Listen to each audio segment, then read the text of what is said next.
Welcome back to Fluent Frequencies. I'm Melody. And I'm Lara. We're so happy you're joining us today for episode 2.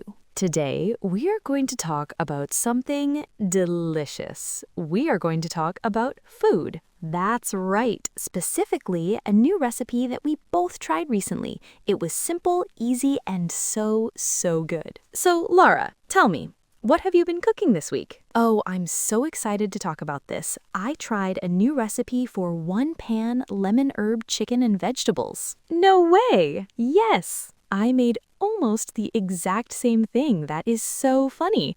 I saw a recipe online and thought, I have to try that. Me too. I think the one-pan part is what really got my attention. Oh, absolutely. The idea of cooking a whole meal on just one pan, it means fewer dishes to wash. Exactly. As someone who does not enjoy washing dishes, that is a huge bonus for me. A huge bonus. Plus, it looked really healthy and colorful. It did, all the bright vegetables. So what made you decide to cook it this week? Well, I had a busy week and I wanted something that was quick to prepare but still felt like a proper home-cooked meal, you know? I totally know that feeling. Something that's easy but also satisfying. Right. Satisfying is the perfect word. Okay, so let's talk about the ingredients. For our listeners, ingredients are the different foods you use to make a dish. So what did you use in yours? Okay, so the main ingredients were pretty simple.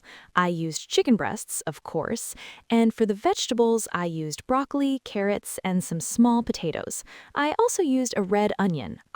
See, that's a little different from mine. I used chicken too, but I used asparagus and red bell peppers with my potatoes. Ooh, asparagus sounds like a great choice. It was really good. It gets a little crispy in the oven. I'll have to try that next time. So what about the flavor, the lemon and herb part? Yes, the best part. I used olive oil, the juice of one lemon, and also the lemon zest. Right. And for listeners who might not know, the zest is the yellow outer part of the lemon skin. You can scrape it off with a special tool called a zester or even a cheese grater. It has so much lemon flavor. It really does. It adds a bright, fresh taste. And for herbs, what did you use? Herbs are plants with leaves that you use for flavor, like basil or parsley. I used thyme and a little bit of rosemary, and of course, salt and pepper.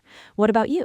I used thyme as well, but I also added some fresh garlic that I chopped up very finely. Oh, garlic is always a good idea. I can't believe I forgot garlic. It adds a nice, savory flavor that goes really well with the lemon.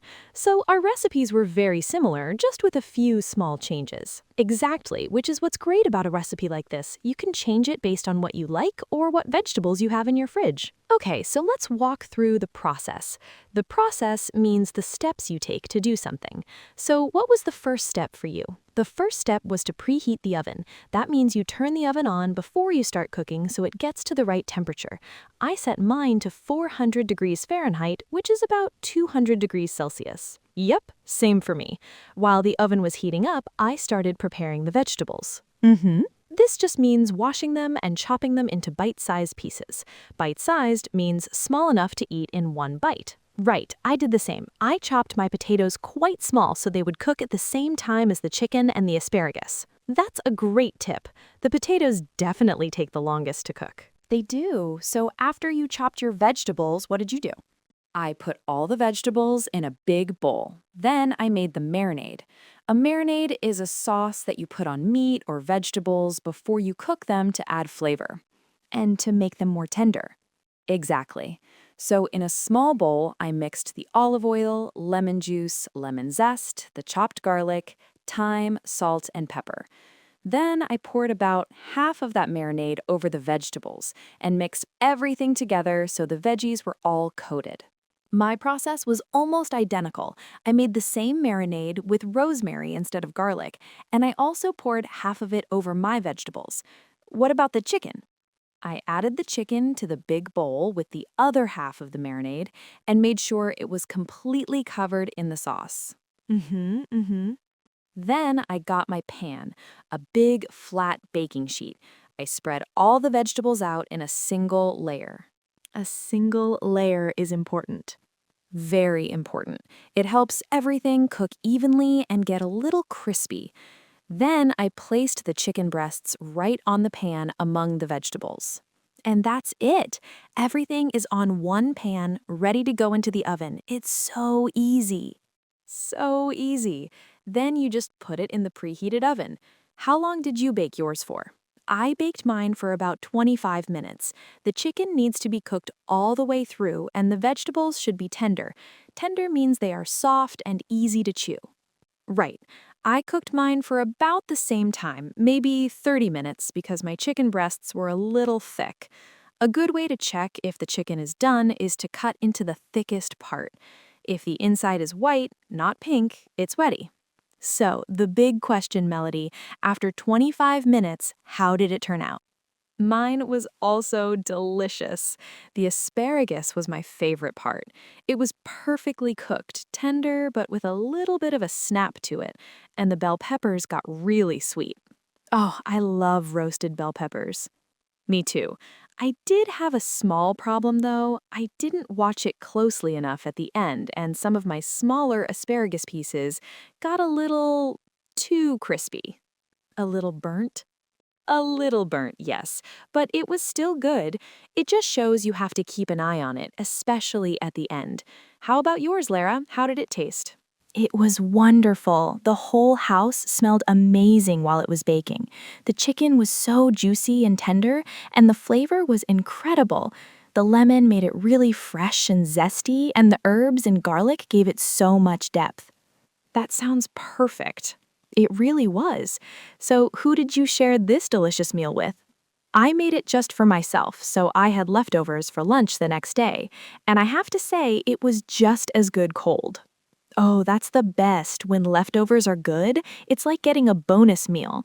I made it for my family, and they loved it. My brother even asked for the recipe.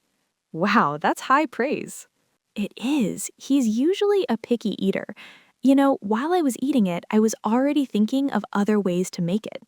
Me too. That's the sign of a good recipe. Right? I thought that maybe some rosemary would be a nice addition, and you used rosemary. I did, and I was thinking garlic would be a good addition, and you used garlic. We should have just cooked together. We should have. I was also thinking about other vegetables. I think zucchini or yellow squash would be really good. Oh, definitely, but you'd have to add them later because they cook much faster than potatoes. That's a good point. Maybe add them for the last 10 or 15 minutes. And what about for our listeners who don't eat chicken? Do you think it would work with something else? Oh, absolutely. I think this marinade would be fantastic on fish, like salmon. Yes, salmon would cook much quicker though, maybe 15 minutes total. Or for a vegetarian option, you could use tofu or even chickpeas. You would just toss them in the marinade with the vegetables. That's a brilliant idea. Roasted chickpeas are so delicious. They get really crunchy. So it's a very flexible recipe. You can adapt it. To adapt means to change something to make it suitable for a new situation. A great vocabulary word. So, do you have one last tip for our listeners if they want to make this dish? I do. My tip would be to not overcrowd the pan. To overcrowd means to put too many things in one space. If you put too many vegetables on the pan, they will steam instead of roast, and they won't get crispy. That is such an important tip. It's better to use 2 pans if you need to. What about you, Lara? Your final tip? My tip would be to use fresh lemon juice if you can. The kind you squeeze from a real lemon, not the kind from a bottle. It makes a huge difference in the flavor. I completely agree. The fresh taste is what makes the whole dish so special.